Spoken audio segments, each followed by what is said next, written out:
racing towards third. Are they going to send him? Here he comes. PCA to the plate. And wow! Hey! Inside the park home run. Pete Crow. As there's a drive in a deep left field by Castellanos, it will be a home run. And so that'll make it a 4-0 ball game. And we're back. Back in the podcast space like we never left. It's Baseball Buddies with Pat and Jeff. I'm Pat Barker. That's my good friend Jeff Sewing.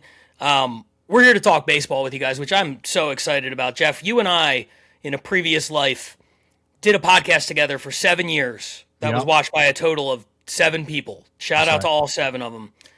Right. It was really just like we were having weekly conversations. We were just 2 friends talking on the phone, and we let people watch or listen if they wanted to. And not even watch. We weren't even on camera. This was audio. Mm-hmm. And it was called Pat and Jeff Like Sports, and the conceit was we like sports, but I'm going to let you guys in on a secret. I don't like several sports that we had to talk about. At best, I tolerate them. And I was faking for years. And I decided to launch my own baseball channel here, Barker Ball. Make sure you smash that subscribe button and do all that stuff because I hear that's important. And my first call was to Jeff, and I said, let's get the band, the 2-man band, back together, but just talk baseball this time. I'm done pretending to care about football. And now that the Super Bowl is over, and it sucked, by the way, now pitchers and catchers have reported it's officially baseball season. And I'm very excited. We're going to be dropping a new podcast, Baseball Buddies with Pat and Jeff, every Thursday here on the channel. So again, smash that subscribe button, hit the like, physically assault the comment section, whatever you got to do. That's my intro. Jeff, I'm glad that we're doing this again, man. How are you? Oh man, I'm excited to be back talking baseball with my buddy. And baseball was kind of always the thing that first started us getting down the sports podcast road. And so now to do a whole podcast, just baseball, that is going to disappoint 2 to 3 of our 7 listeners. Yeah. But I feel like the other 4 to 5 are going to be delighted. And hopefully we keep it pretty entertaining for you folks along the way. But since we left you, everything's good, feeling good. My hamate bone is good. Hamate bone, the worst of the bone thugs. That's right. I only do dad jokes now. Dude, a lot of teams could use a guy with a healthy hamate bone about now. Yeah, man. Like I don't know how it happens that as soon as pitchers and catchers report, there's immediately 3 significant injuries to 3 very significant players in Lindor, Holiday. Holiday and Corbin Carroll, like all those teams really need all those players, and they're probably going to be affected by a bone that nobody knows where it is. Nobody has ever heard of it. Apparently, it only happens to baseball players.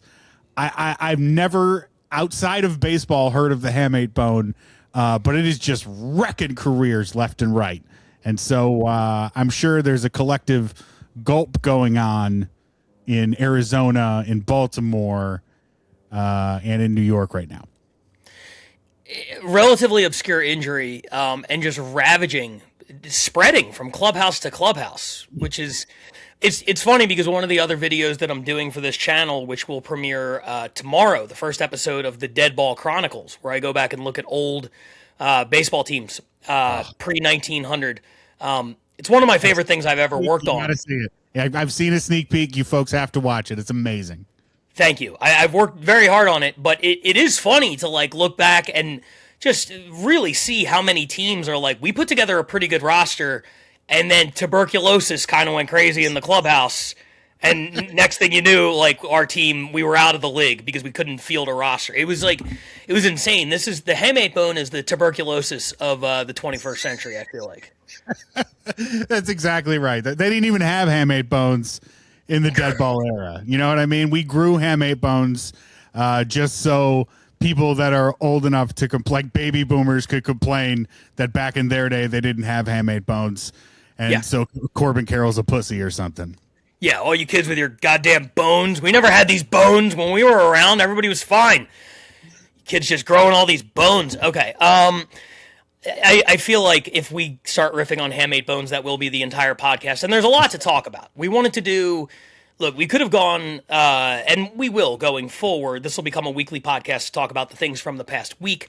And we certainly could have done it this week with all the injuries, with Justin Verlander going back to Detroit. There's been enough happening where we could just go on the last week. But I figured we would do a pretty big overlook of the entire offseason and see what happened. We haven't been on the air. We haven't had a chance to talk about it. It's spring. A lot of fan bases are very, very optimistic right now. Some deservedly so. Some are in for a rude awakening. And then there are fan bases like, as a Phillies fan, my fan base, despite having a 96-win team last season, is ready to jump off of the Ben Franklin Bridge. That's kind of our, baseline where we're at normally anyway. So I wanted to talk about the offseason. I wanted to look ahead to 2026. And what better way to get into it than just kind of looking at the offseason as a whole. And this is a tried and true framing device to talk about the offseason. Jeff, who were your winners and losers? This is such an interesting question for this particular offseason because when I look at all of the teams this offseason, and usually when you're looking for winners and losers, for the winners, you're saying who got better, who definitely got better on paper. And I got to tell you, there is only really one team that matters that I feel like got better, and that is unfortunately the Dodgers. All right, the Dodgers go out. And what were our biggest holes last year? Oh, boy, we had some trouble in the outfield. And that closer's role was a real bummer for us. We had to move Roki Sasaki back there and see what happened. But now they bring in Kyle Tucker and Edwin Diaz, one of the best right fielders in the game. And for my money, the best closer in the game. And so the rich get richer, the good get better. I don't know what to say. But everybody else kind of took this offseason, and it's a lot of let's stay kind of where we were and hope that things are going to get better, I guess, through development. There's other teams we can talk about that definitely got better. Like, you could look at the White Sox roster and be like, yeah, that's sure. All right. Sure. That's 72 wins. That's good. Or you can look at the Pirates, and they just signed Marcell Ozuna for $10 million. And you can be like, hey, man, they got Ryan O'Hearn and Brandon Lau, and things are looking a little bit better for the Pirates over there. But it doesn't really matter in the grand scheme of things because neither of those teams are really going to do anything. Losers for me, I mean, it's tough if you stayed in the same place. Right, if you're a team like the Cubs, for instance, you lose Kyle Tucker, but then you get Alex Bregman, that's kind of a washout. Like, you'll be so much better at third. In right field, you'll just stick out Seiya Suzuki. That's fine. It's a fine offseason. I hate to say this, Pat. I do. Mm-hmm.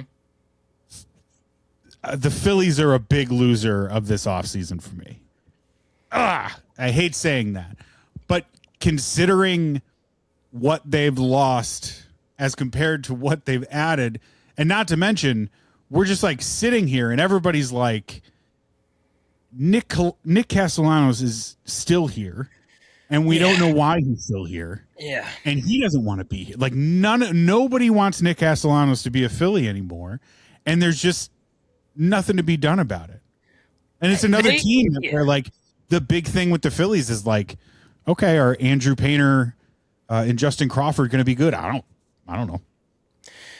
I talked about this a little bit on the Specific Johns, which is our Philly-centric podcast here on the network. Smash the subscribe button. But I don't want to dive too deeply into my big picture issues with the Phillies. Here's what I'll say. My issues with the Phillies are big picture. This is the culmination of years of organizational ineptitude and a complete lack of ability to build up any sort of homegrown talent that you can have on controllable pre-arb contracts. You had your chance to do that for decades, and other than that weird 2008 run where you kind of nailed it with, Utley and Hamels and Howard and that core, They've never done it. They've never been able to successfully do it. So I'm not even mad so much at the individual moves. I can't fault them for not going out and giving that obscene contract to Kyle Tucker, truly one of the most insane contracts in the history of professional sports. True. The way people reacted to the Ohtani deal, the way people reacted to the first A-Rod deal, that is the reaction that should be reserved for this Kyle Tucker deal. It is batshit crazy, even on the surface at 4 and 240, when you factor in the luxury tax implications and you look at it and say, wait, you're paying in excess of $115 million a season for Kyle Tucker, half to him and half to the pool for the poor teams. It's ludicrous. I can't be mad at my team for not matching that. I can't be mad at them for not getting Bo Bichette. They offered Bo Bichette exactly what he said he wanted. Then the Mets came in and offered, again, the Mets are going to pay over $80 million a year for Bo Bichette. So, what are you going to do about that? The one thing this offseason that I absolutely can fault them for is the Castellanos thing. And it's so minor in the grand scheme of things, because they're going to end up having to release him, or they will trade him and eat $19.8 million of his $20 million. Yeah. And it's like, you could have just come to that conclusion a lot earlier in the offseason. Or, at the very least, you could have not showed your hand so early in the offseason. I mean, my God, as soon as the season ended, they were like, he will not be on the team next year. We are going to release him, unless somebody wants to give us something for him. And everybody was like, no, I think we'll just wait till you release him. And the Phillies were like, all right, shit, shouldn't have said that first thing. That was really their entire strategy. Even now, they're like, we will get rid of him this week, one way or the other. Just do it. Just do it. Just release the guy. This is crazy. You're not going to get anything for him at this point. So I don't understand how that's been mishandled so badly. The other stuff, like I say, that's all big picture stuff. The reason you're in this position is because you have nobody on the team outside of Christopher Sanchez, and Aaron Nola at times that you have developed and is any sort of impact player whatsoever. So that's that. The Phillies are losers. I mean, for the offseason, I don't want to just broadly say a bunch of losers, but for the purpose of this question, they are losers. But I will say everybody thought it was a foregone conclusion that they'd get Schwarber and Real Muto back, and they did. But we have to remember that they did. They could have swung and missed on those other guys and not gotten them back. So, I try to keep it in perspective. 96-win team with the reigning runner-up for MVP and the reigning runner-up for Cy Young. I'm not going to panic just yet.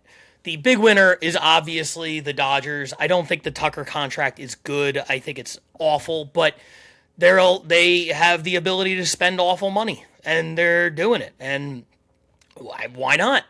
You wanted to upgrade right field. He was the best right fielder available. That makes perfect sense. So good for Kyle Tucker for getting I don't want to call it undeserved, but every time I think about it, I'm running out of adjectives. It's asinine, the money. But good for him. The Edwin Diaz deal, on the other hand, is very reasonable, I think, for a closer of that caliber. 3 and 69 is crazy. That's a great deal. So the Dodgers already back-to-back champions. They're going to have Shohei healthy for a full season on the mound, knock on wood. They lost nobody from their core except for Kershaw. The depth is just absolutely insane. Their AAA rotation, I firmly believe, if everybody's healthy, their AAA rotation would be a passable 65-win team in the major leagues, which is absurd. I'll go ahead and say the Blue Jays are also winners. You go to the World Series, you lose Bo Bichette. I understand that is a hole, but I think they filled it pretty admirably. They're going to get stronger, certainly defensively, moving off of Bo Bichette, putting Jimenez at shortstop every day. I really like Kazumo Okamoto. I like the way he profiles. I like the low strikeout percentage in his numbers. He puts the ball in play. I think that was a great signing for them. I think Dylan Cease was an overpay at 7 and 210, But that was an early in the offseason overpay. That was one of those where you're like, oh my God. And then you see what Tucker and Bichette got, and you're like, oh, all right, maybe at least you're getting 7 years out of this guy. I mean, you know, Bichette, these guys have opt-outs after 1 and 2. Dylan Cease is going to be there. And his ceiling, he has a $30 million a year ceiling. He hasn't oftentimes reached it, but at least it exists. Losers, for me, I'm going to go with the Yankees. I think that the Yankees, again, the same way the Phillies retained Schwarber, and you don't want to completely discount that. You can't discount the fact that the Yankees did bring Bellinger back, but they didn't really do a whole lot, I feel like, beyond that. All of their decent bullpen pieces went to the Mets, which is pretty funny. But the Yankees were, by and large, pretty quiet. The other team I'm going to put in there as a loser, and it's just a perennial loser organization, is the Milwaukee Brewers. I don't understand how you could be blessed with the gift of having a winnable division every year in the Central and just refuse to even entertain the idea of having a 5-year run where you actually invest money into your team and see what could happen. You went to the NLCS last year, and you're just like, yeah, we'll trade Caleb Durbin. Yeah, we'll trade Freddie Peralta. Yeah, why not? And we'll just bring up other young guys, and we'll constantly stay in that 85 to 92 win range, and we'll be good. And I look at teams like that, and I'm like, man, if you guys would just stop being such pussies for a second, you could do something special here. So that's my answer to that. I mean, could be with the Brewers, but like I've seen this movie before with that particular team. I'm not willing to say that like, oh man, they left the door open for the Cubs. Like the Cubs are either going to be good and you know, the thing where they're built on depth is going to work or it won't.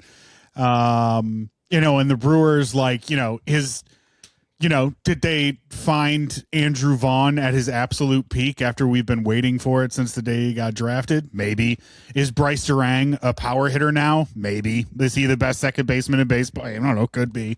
Like, they just, like, every time they turn this roster over, there's another star to be found. And, like, Jackson Churio and William Contreras still exist. All that heat in the rotation exists. Like, the bullpen still exists. Still a really good team. However, it's a little ridiculous if you're looking at, like, especially with Peralta, it was like $10 million. $10 million just to keep an ace level pitcher around. Which and Freddie Peralta brings me to one of my losers, which this is another loser. And I really want to get your opinion on this. People may have different views on this. I love the Freddie Peralta move for the Mets. Like, that's a killer move. Obviously a killer move. Everything else they did, coupled with the hamate bone of Francisco Lindor going haywire just now, man, all you did was get a bunch of second basemen to play all the positions on your infield. You got Marcus Semien very much on the downturn. We hope that Bo Bichette is over the problems that he was having, you know, the past couple of years before last year, where he like couldn't hit anymore. And then last year he gets hurt at the end of the year, so we hope he's healthy. Jorge Polanco is fine, but he's going to be playing first base for you. You blocked all the guys that were interesting on your roster, and now, whether or not Francisco Lindor misses the start of the season, he is going to be impacted by this injury throughout the season, and that is not necessarily something that team could afford. And so I understand that, like, it's all like bright and shiny and, oh, Luis Robert or whatever. And I'm like, I'm not even sure if Luis Robert's better than Brandon Nimmo. So I don't know. I look at that Mets thing and I'm just like, I don't know how we're going to shoehorn 4 second basemen into the infield spots. Yeah, I mean, it's an interesting approach. You could say that. I think overall people's like evaluations of the Mets offseason, I think there's a lot of prisoners of the moment. I was reading one of the, you know, offseason give the teams a grade kind of things, and they gave the Mets an A. I don't see any world where you can give the Mets an A. This was an offseason that was being universally laughed at halfway through. Yep. The Peralta deal is great. Obviously, Bichette, has a very high offensive ceiling. But yes, there's no fit there. These are all second basemen.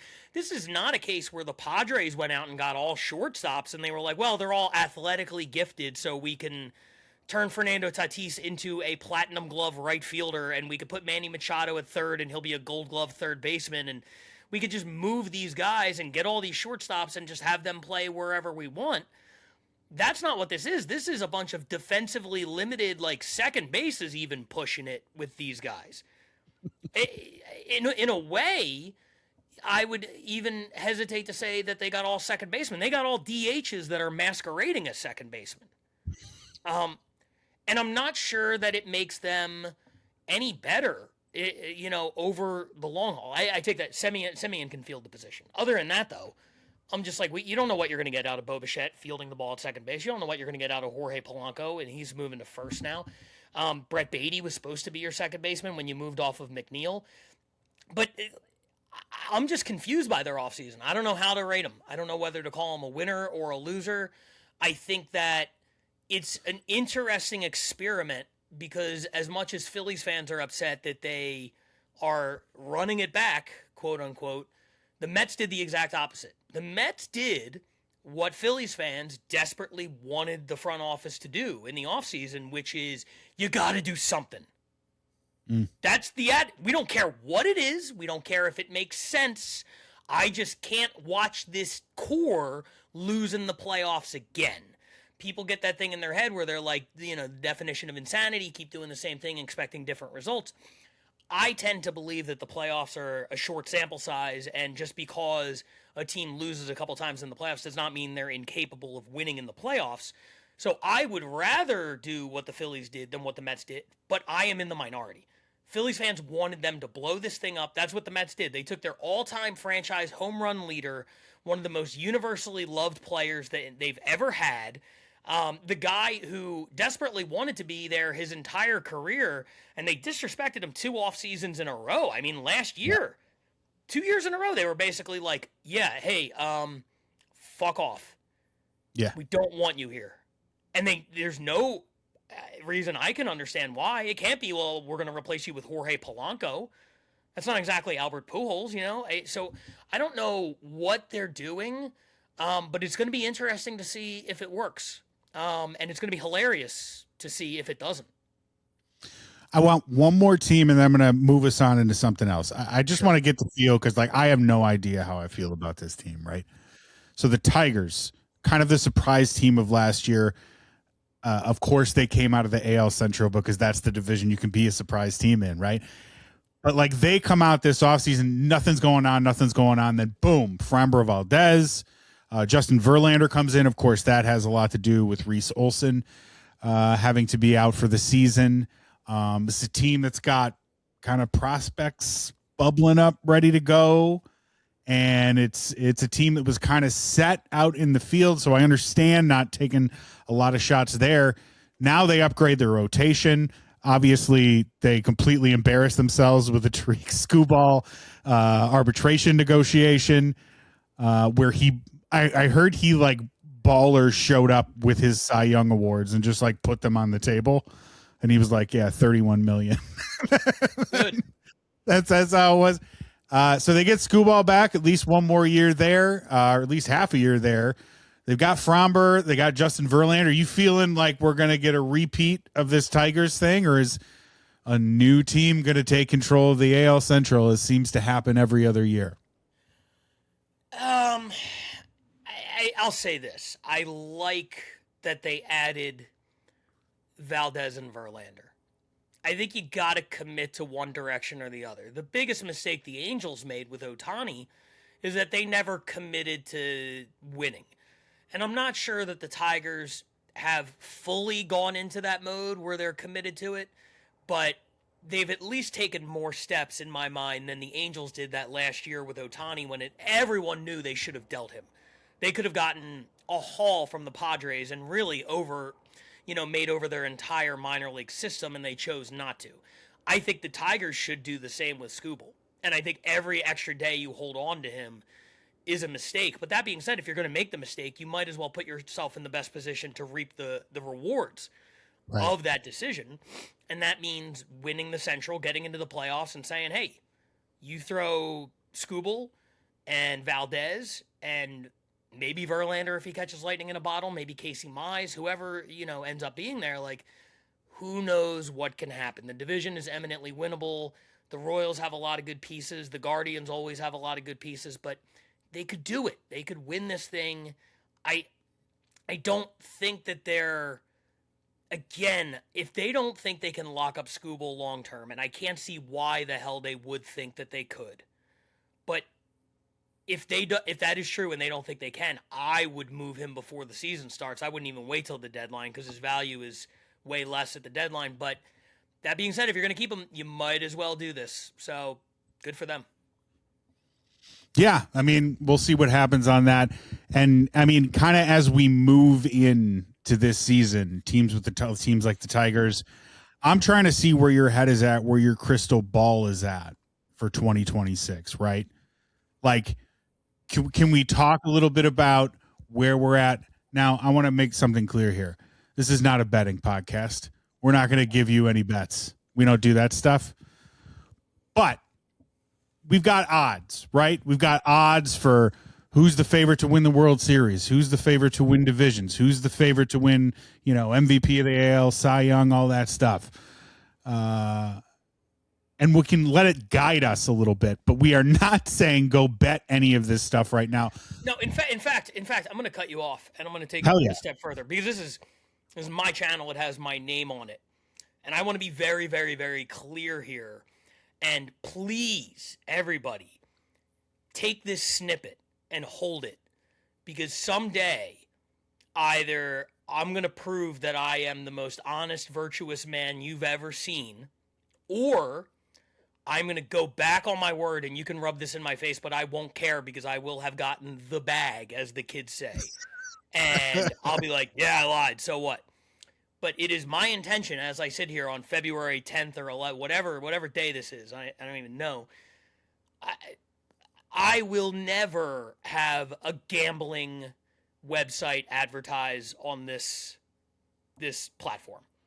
It's a moral stand that I'm taking because I do think that the proliferation of gambling on the apps, all this, I say I won't advertise and then I immediately drop the name of one of them, but all of this shit where you can log onto your phone and literally bet on anything in real time. The idea that, like, if World War III starts tomorrow, and, like, not only is that a bummer, but they'll be like, oh yeah, a billionaire made $1 trillion betting that World War III would start today. We're living in hell, and I hate it, and I do not intend to ever, at any point, support the gambling apps. That being said, I'm not against the act of gambling, but do it like a man. Get in your car, drive to Atlantic City or Las Vegas, whichever one is closer, and, put some money down there. So I support that. Yeah. Go on a bender. That's how you gamble. Yes. That's how my daddy did it. That's how his daddy did it. And that's how real men do it. So, and women too. No sexism here. So that being said, this is not a gambling podcast, but I do think that the lines are interesting because they give us a little bit of perspective. Yeah, and so I'm gonna start here. All right, I'm gonna start because I feel like we can progress to all these different things at what the end of the season means. But I just want to know. I'm gonna give you the favorites for all the divisions now. All right, yeah. And then I want you to tell me, poke some holes, give me a different team, give me who this year's Tigers are. Like, who's gonna jump up and take a division away that we don't necessarily see coming, or is this all gonna be a chalk sort of thing? So. AL East, we've got the New York Yankees. They're favored to win that division. The AL Central, we've got the Tigers. The AL West, we've got the Mariners. The NL East, we've got the Mets. The NL Central, we've got the Cubs. And the NL West, who else but the Dodgers? Pat, what seems out of place there? Any surprise teams catching your eye from what they've done this offseason? Or maybe just like you kind of think like, hey, that was a young team that's maybe going to take another step this year. I'll start with the three that I agree with. The Mariners, the Dodgers, and the Cubs. Those are the three that I agree with. The other three, I would not, even if you gave me straight even money in the middle of my bender and said you could pick all the teams at even money, I would not pick any of those teams. So in the Central, I I think the Tigers are better, and I like what they're going for. But I don't think that they ultimately have the type of offense that could keep up. The Guardians are always really, really good.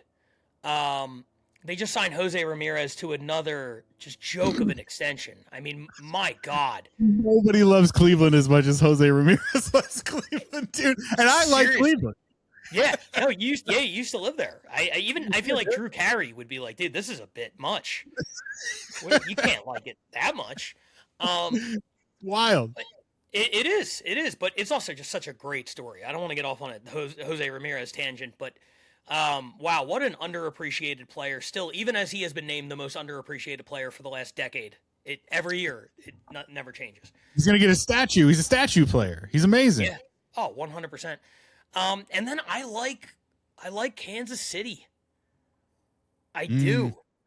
I think Kansas City, led by Bobby Witt Jr. and Cole Ragans, I think they have a lot of really interesting young players, and I think that division is just up for up for grabs. It's up for the taking, and I kind of think that the Tigers, I might have them slotted in at third, even with the additions of Framber and Verlander at this point. The AL East is like a loaded division. The Blue Jays just went to the World Series. The Red Sox have had a high degree of like bizarre turnover, but if Roman Anthony is half of the player that they're saying he's going to be, their rotation is really good and deep. Yeah. And then of course the Orioles have been building up on this like this wave of young talent for a while. Adley Rutschman was last year a fluke? Was that him recovering from his injury, a nagging injury the entire year? What was the situation there? But I really like them. I wouldn't be comfortable betting on any team in this division just because there's so much talent there. But if you're putting me on the spot right now, I think if you take the defending American League champions, and I already named them a winner of the offseason earlier, so it would be crazy for me to not pick them in the East. And then in the National League East, the Mets, this is what they do. I don't know how many times we need to relive Groundhog Day before people realize that the Mets are always all hype. They always come out of the offseason with everybody being like, oh my God, the Mets. And then it never works. It could work at some point. That's how math works. Eventually you're due. But I really don't think it was a strong offseason. I think it was a weird offseason. I think they have tons of like internal issues. Maybe some of them have been cleared up, getting rid of Nimmo. It seems like a Republican-Democrat divide in the clubhouse. But I would not pick them. I don't love the offseason that my Phillies had, but 96 wins, and the majority of the team is coming back as it was last year, and I think some of them are due to be better this year. Aaron Nola barely pitched last year. If he stays healthy, Bryce Harper, I think, could have a bounce-back season. I'm going to take my Phils in the East. I like that. I agree with most of what you said there. There's two other teams that I want to bring up. One, because of how loud it was that they were not just mentioned just now, and that's the Atlanta Braves.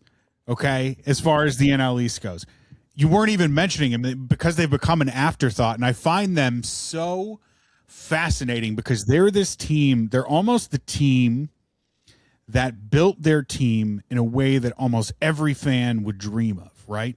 We develop these young guys, and then we get them all on these long-term contracts. We know who our guys are going to be for years and years and years and years and years. And they did win, right? It happened once. But here we are, and it's like, boy, Ozzy Albies doesn't look the same.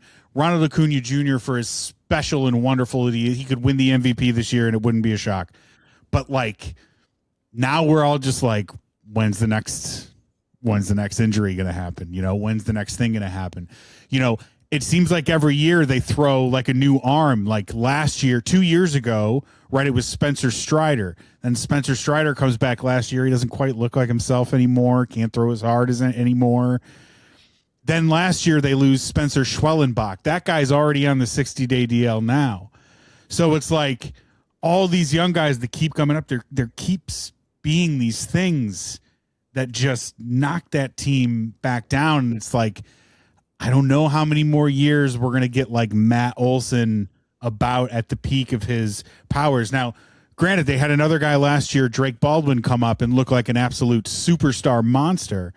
But it's just crazy to me that, man, when they originally put that team together, everybody was like, this is going to be just like years of dominance, because like, look at all these young, talented, the guys that they have all together. And now you look at it and you're like, God, what the fuck happened to Michael Harris? You know what I mean? It's just such a crazy, crazy story. Don't want to count them out completely, because if you have a superstar like Acuna, that means the world. And if you have that development system, you could bounce back at any time. But it's just crazy that it's like, it's not even a team that's mentioned when we're bringing up teams in the NL East. And off that superstar point, I want to bring up one more team before we move on. Sure. Yeah. I want you to tell me that I'm crazy. All right. I would love for you to tell me that I'm crazy. But I got to tell you, I really like the Cincinnati Reds, man. And I've done this before. I've done this before. I've done this with this team on different versions of our podcast before. I have fallen for the Cincinnati Reds. And here's why it has happened again. Like, they were, correct me if I'm wrong, they were basically in the playoffs last year, didn't make it because they weren't good enough, right? So they just get bounced early. Yeah. So they get bounced early. Yeah, they were the sacrificial lamb to the Dodgers in the wild card series, but yes.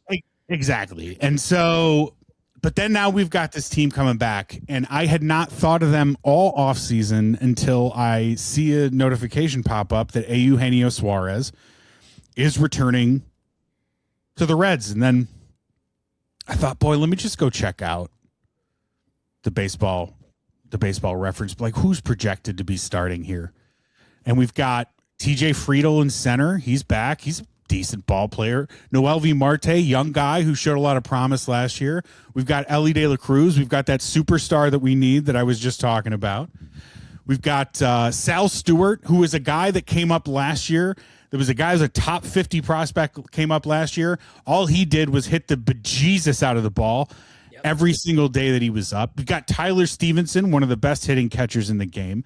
They bring in J.J. Bleday, who had an awful time with the A's last year, but 2 years ago with the A's, this was one of the guys that was one of the guys that people were like, hey, wait a minute, maybe the A's are building something here. This is a young guy that's finally figuring it out. Has a terrible year last year. Now he's going to one of the best offensive parks in the league. Matt McClain, another guy that was like rookie of the year when he came up, super, super talented guy, hasn't necessarily been able to stay healthy. And then we've got a full season of Cabrian Hayes at third base. That's a team that can play defense. All right. That's a team that has some offensive upside. And I'm just like really interested there. But like, that's not even the best part of the team, is it? Because then you go to their rotation and you go Hunter Green. That guy's talented enough to win a Cy Young. Andrew Abbott. That guy's talented enough to win a Cy Young. Nick Lodolo. That guy's talented enough to win a Cy Young. Chase Burns.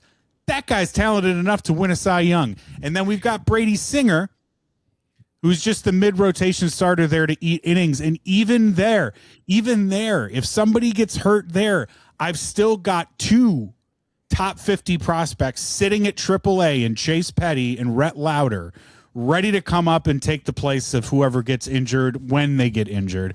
I just look at that team and I look at what the Brewers did, which is like, hey, let me get worse so I can maybe be better later.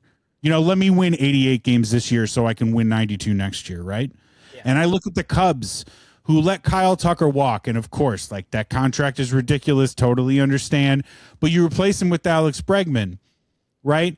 And then now we're counting on Moises Ballesteros to be good. We're counting on Carson Kelly to be good again. We're counting on that the first half of Pete Crow Armstrong is the first half we're getting and not the second half. We're counting on Justin Steele to come back. We're counting on a lot of pitchers that throw under 90 miles an hour. And I just look at this division and I'm like, man, like, they were already in the playoffs last year. Why not this team? Why not this one that's built seemingly to compete in this division? Have I sold you on the Reds? Have I sold you on the Reds Devil Magic? You have.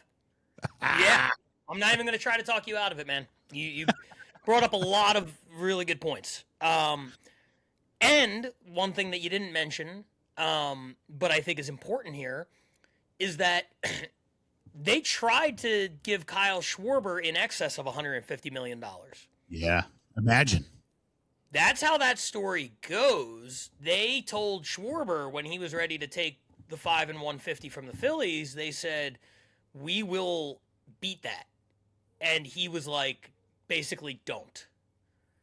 Like, he had to tell them, like, no, I'm going to go back there, because who knows where they would have gone. Now, what that means is they pivoted and spent a fraction of that money on Eugenio Suarez. That deal is incredible. Yeah. He hung out there for way too long for a guy who hit 49 bombs last year. And now they get to bring him in and add him to a really, really good core. And they still, in theory, have some spending capability.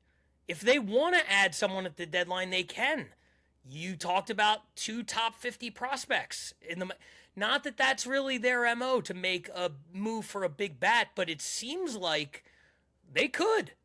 They definitely could if they wanted to. Now, the one thing I will say is there are a lot of theoreticals with your pitch on the Reds. There are a lot of this guy has X potential. That's right. And I don't even agree with all of them. The day Nick Lodolo wins a Cy Young, I will handwrite an apology to you. I do not think that he is that caliber of pitcher.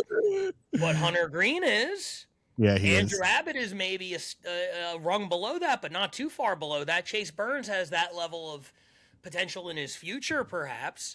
But you don't know what you're going to get. I'm not completely sold on Ellie De La Cruz as a superstar yet. I think he has remarkable tools and ability, but will we see him put the whole thing kind of together and get to the level that they are currently pretending he's at? I'm glad you brought him up. I'm glad you brought Ellie De La Cruz up, because I just want to give you this. I think Ellie De La Cruz was hurt in the second half of the season. This is one of the only players that played 162 last year. He played every single game last year. First half, he hit 286. Second half, he hit 243. He was hurt. First half, he attempted 26 stolen bases. Second half, 19. It's a guy that's hurt. It's a guy that's after a season where he stole, like 70 bases or whatever it was? Ellie De La Cruz was hurt. And so if we're getting a healthy Ellie De La Cruz back, buddy.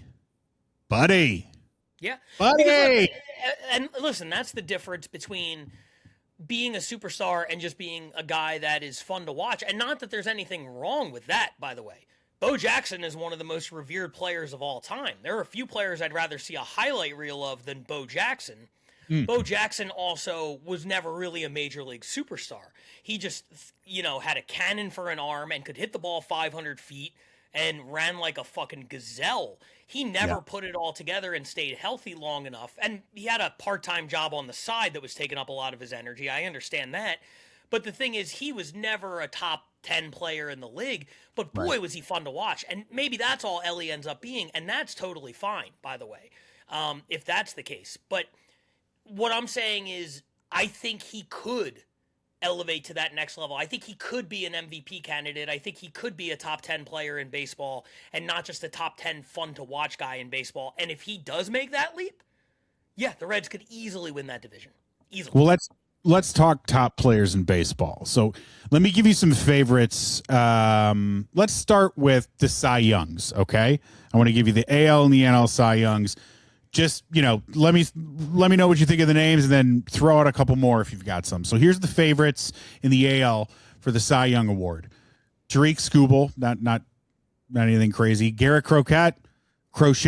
I still don't know how to know his last name, but he's been carrying my fantasy baseball team for 2 years. He's great. Jacob deGrom on there still. Shout out to Jacob deGrom. Cole Ragans from your Kansas City Royals, the yours now. Hunter Brown from the Astros, and Max Fried from the Yankees. How you feeling about those names? Anybody you want to add? I mean, those are 6 really good names, and you pronounce 4 of them right, which is pretty good. Pretty good. It's Crochet and it's Tarek. We're gonna or Tarek, excuse me. Tariq is the lead singer of the Roots. That's who I think you're confusing him with. By the way, the first time I saw his name on paper, Tarek Skubal, I did not expect him to look like he does. Nope, we didn't expect him to be a white guy. Just say that. That's what it is. You said that, not me, but I was implying that. Yes. Yeah, I mean, I think that who did you say was the overall Skubal? So Skubal's the overall favorite, and then Crochet. Of course he is. That makes sense. Boy, I would love for it to be DeGrom. I would love for him to just stay healthy for a whole year and see what he could do there.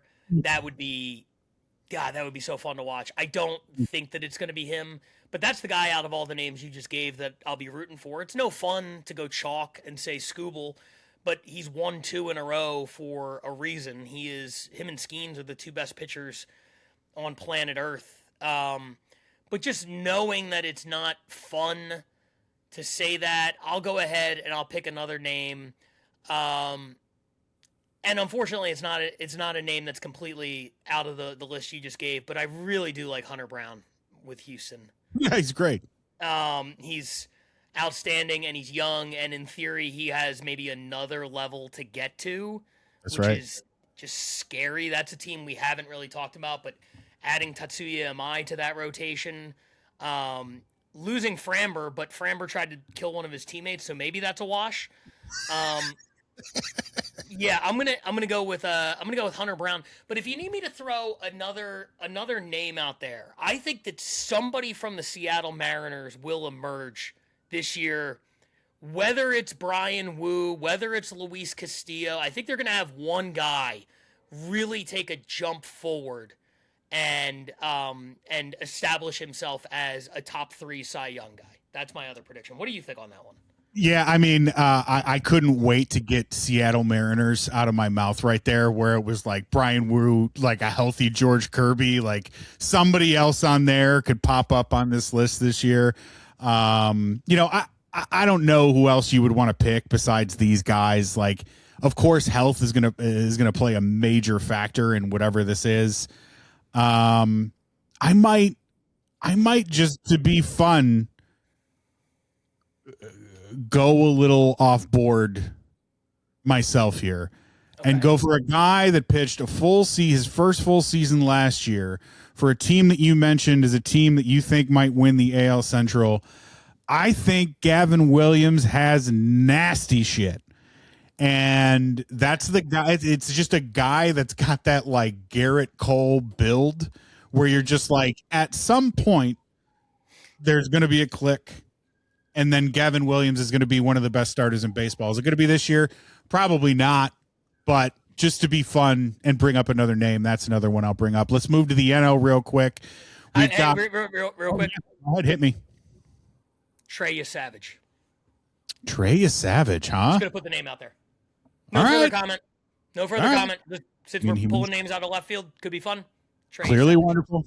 Clearly wonderful in the playoffs. Let's move to the NL. We start with Paul Skeens. Then we've got Yoshinobu Yamamoto. Then we've got Christopher Sanchez, Hunter Green, Chris Sale, and Blake Snell. I got to tell you, once we get to the end of that list, it's not as impressive as the AL list. But here we are. Yeah, I don't think it'll be any of the Dodgers just because I don't think they'll throw enough innings. The Dodgers have so much rotation depth that they make up these phantom IL stints. Yamamoto not only pitched the full season last year, but then went crazy in the playoffs, and now he's pitching in the World Baseball Classic. I think they're going to give him 6 weeks off in the middle of the year with some sort of vague injury. I don't think he's going to have enough innings to qualify. Snell, I know, isn't. Snell's already coming out and talking about, like, he might not be ready for opening day because he's exhausted after the workload of last year. He threw, like, 45 innings. It's embarrassing. Snell is kind of never mind. I don't really want to get into it, but this is the first year. He's great. He's outstanding, and he has these moments where you're like, "Oh, that's a dog," and then he has these other moments where you're just like, "Oh my god, what a baby." You just throw a strike, dude. Yeah, not really a fan of everything that he does. Although his ceiling is obviously really high. Skeens is the not fun pick. Chris Sale is due for an injury, sadly. I would love it if this is the year for Chris Sanchez. Obviously, I'm biased with that one, but this guy is absolutely filthy. He's ridiculous, and if I have to I'll throw a dark horse from the Phillies out there as well, Jesus Luzardo, who last year had 2 starts in the middle of the season where he got absolutely lit up. And you take those away, and he's in this conversation. And he's entering a contract year. I really think he could be a sneaky name to watch. But, if I was a betting man, and I was betting on site, because that's the only respectable way to do it in Las Vegas, not on my phone like a loser, I would probably just put my money on Skeens again. I'm not too far away from you there. I just want to mention a couple guys from that play on the same exact team, and the reason I want to do this is because I honestly don't know that we're going to mention this team another time for the rest of the time we do a baseball podcast. Are we talking about the San Francisco Giants? No, but we're talking about the Miami Marlins. You didn't even. I thought I heard. Okay. I heard the setup, and I was thinking Logan Webb, and I'm like, oh, I can't believe we didn't talk about Logan Webb. Honestly, Marlins, go. I'm intrigued. So you don't notice things that happen with the Marlins, especially at the end of the season, because who's paying attention to the Marlins at the end of the season? But boy, the last 6 to 8 starts, Sandy Alcantara found it again. The thing that was there a couple years ago, it was back. Yep. And so I know he's going to be pitching in the World Baseball Classic. Like, I know that's coming, and I know that could be a bad thing. But I think it's going to get him warm and hot for opening day, and I think he's going to come out and he is going to be like, trade me off of this team. Like, that's the sort of first half that I think this guy is going to have. Now, he has to be traded in the National League to be able to do it. But that's just a guy who's like always had all the talent in the world to win a Cy Young. And there it is. And then, if I'm going to talk about him having all the talent in the world and I'm going to bring up young starters from other teams, I have to mention Yuri Perez as well, who's going to be taking the ball right after Sandy Alcantara. And that's another one of those guys like Gavin Williams, where just like, we're just all waiting as a collective for the point that all of a sudden that guy's like, oh, that's how I grip that pitch. And then it's just over for everybody else. And so those are 2 names that I wanted to mention because, again, like, what is the reason for us to mention the Marlins after this? Good question.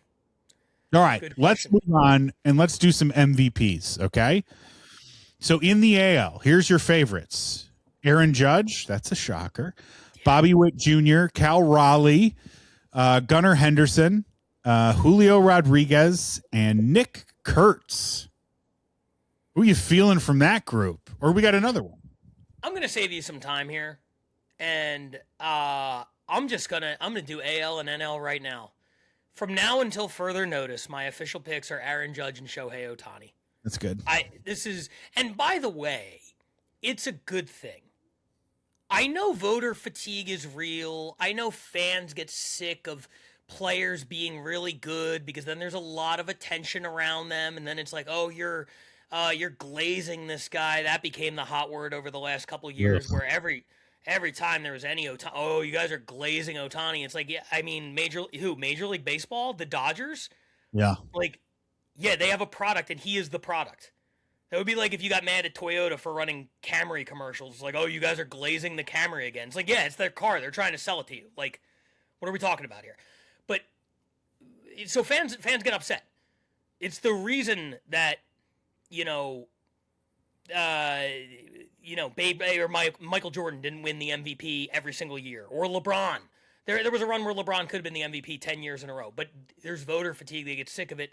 What I'm here to argue is that we are living in a very, very, very special time as baseball fans where we are looking at two of the greatest players to ever play the game. Not two of the greatest players to play the game right now or over the last 10 years or during our lifetime. You look at Aaron Judge versus other right-handed hitters, you have a strong argument that he is already top 5 of all time in that particular category. You look at Shohei Ohtani, nobody has ever done what he has done. I am all for it. I hope these guys continue to dominate at the highest level for many, many more years to come. I will never get sick of watching either of them play. And I think it's frankly a waste of time to try to figure out who is going to unseat them, because unless they have health issues, I do not see it happening. I don't see anyway. That being said, shout out to Bobby Witt and Gunnar Henderson. Love you guys, but you're not going to beat Aaron Judge. Yeah, I all I was going to say to add to that is, like, Bobby Witt Jr. is our only hope. Like, that's it. Like, one of these seasons, he's going to go like 35-55 or something like that. Mm-hmm. And if it's this year and they win the division, congratulations, you may have unseated Aaron Judge, but like, that's about it. And then I don't know. I don't even know if I want anybody to beat Ohtani from the NL. I'm not interested. I don't think I'm interested. Maybe Acuna. That's fun, I guess. Is it? No, I want Ohtani to win. There's a collection of some guys, Acuna, Tatis, Soto. If Ellie does put it all together, like we talked about earlier, that's great. There's my guy. My thing with Ohtani is, and this goes back years for us, we started podcasting in 2017. During the 2017 World Series, when the Astros were cheating and we didn't know and they were beating the Dodgers. And we were hearing around the times of our early episodes that Ohtani was coming over to the major leagues. And I am proud to say that I've gotten a lot of things wrong on podcasts. But the one thing that I absolutely nailed was Ohtani. And it's not because I had any insight beyond anybody else. I had seen him play in Japan, but I didn't have any like inside information. I just had the power of positivity and hope in a world where people are, I'm serious, Ohtani, watching how people respond to Shohei Ohtani over the course of his major league career has been an exercise in how beaten down and defeated people are mentally, and how much negativity reigns supreme in this hot take culture where everything has to be the greatest thing ever or the worst thing ever. After both of his injuries, both of his elbow injuries, oh yeah, I knew he couldn't do this. This is crazy. He should just become an outfielder. He should just. I understand if he plays for your team and you're like, listen, I have concerns. I don't want him to blow out his elbow and then he can't pitch. I'd rather he just be an outfielder because my concern is my team. That's fine. We're talking about baseball fans, overall baseball fans who did not want this guy to succeed. And I'm like, why would you not want to be able to tell your grandkids someday, hey, I saw the greatest baseball player to ever live? Why would you not want that? Why would you go against the concept of joy? That's what Ohtani is to me, the concept of joy.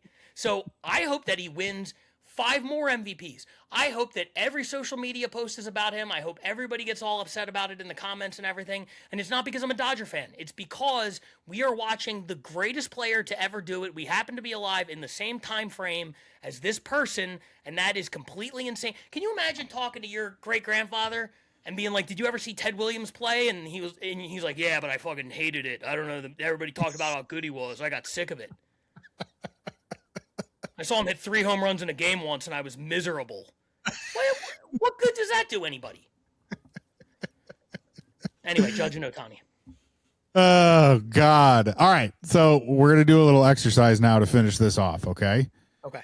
You and I, we're on a bender, all right? We've finally united, and we're fucking hammered, Pat. We're sidling up to the counter. Is there a counter where they take sports bets? Well, there is now, okay?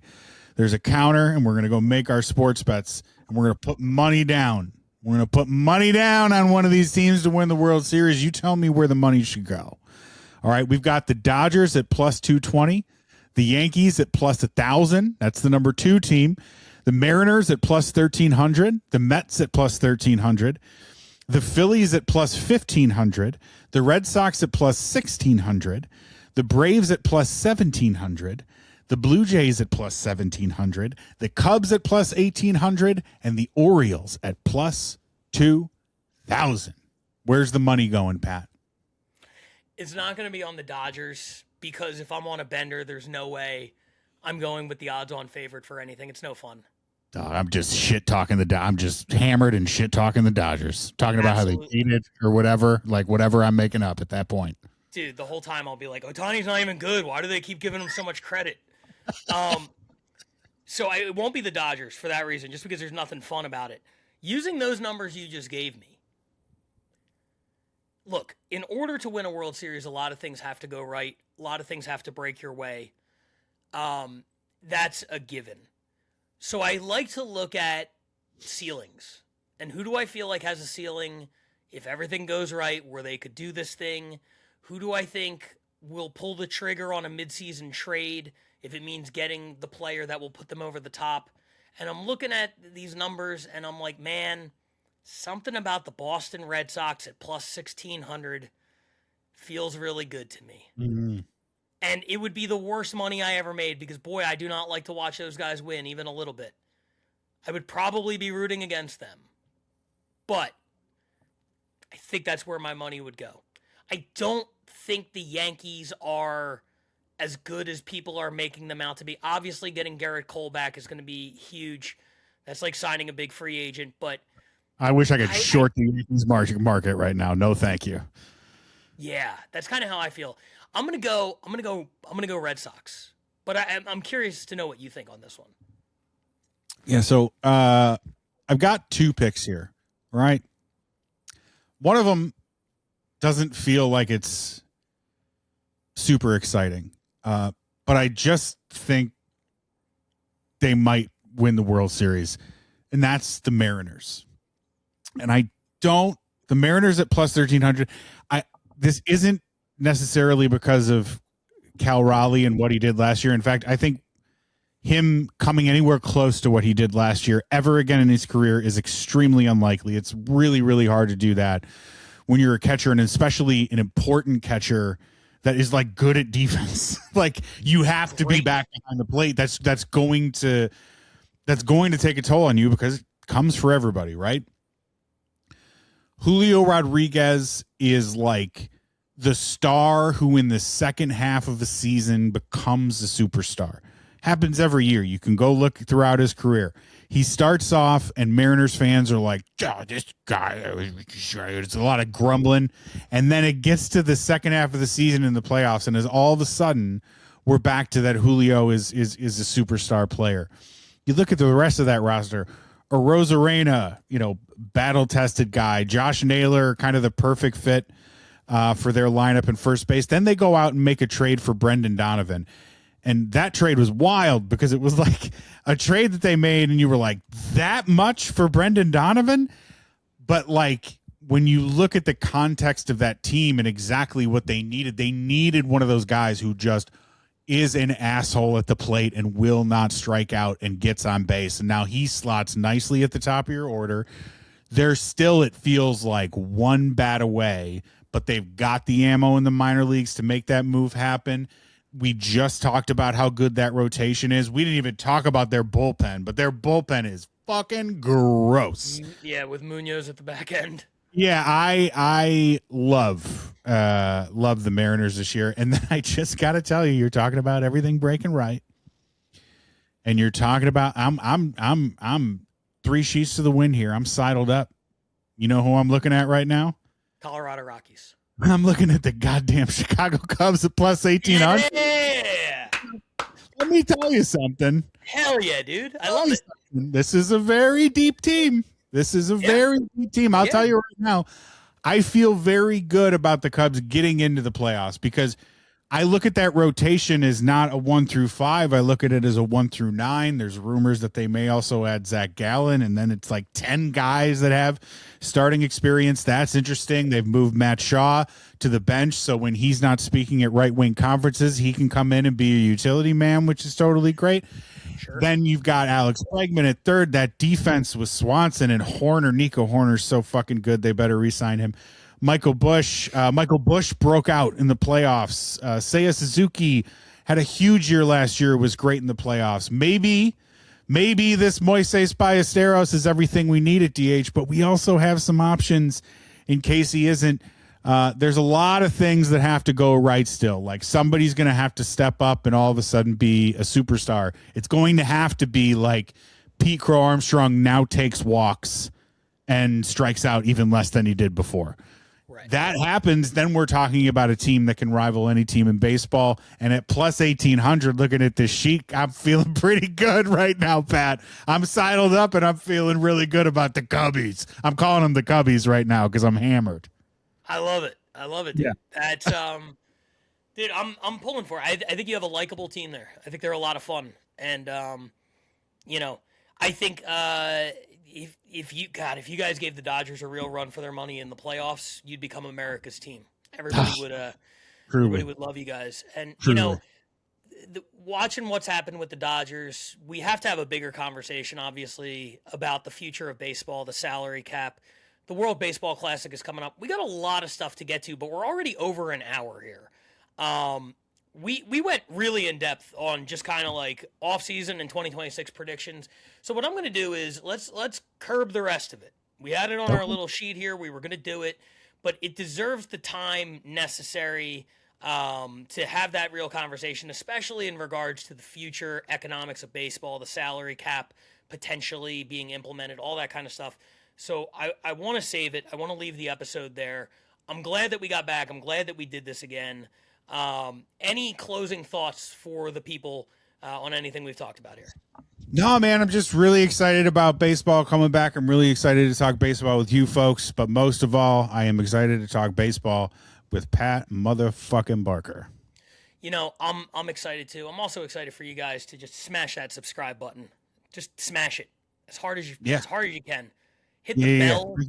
Break it. Leave a comment. Even if the comment is, I didn't want to leave this comment, but I got bullied into it. I don't care because it does something with the algorithm. We're stupid. We don't know how this works. But there's a lot of guys making money talking about sports who don't know what the hell they're doing. Yeah. And we kind of do. So help us do what they're doing. You guys could go to a betting site right now and set up a thing right now and throw a bet out there like, which one of Pat or Jeff do you think doesn't have hair? There's an answer to the question, but you don't know which one it is right now, do you? We'll never know. How could you possibly know? You have no idea. It's me. All right. Thank you for listening. Follow us on Instagram at BarkerBallMedia. I'm Pat Barker. I'm Jeff Sewing. We're the Baseball Buddies. We'll see you next week. Bye, everybody.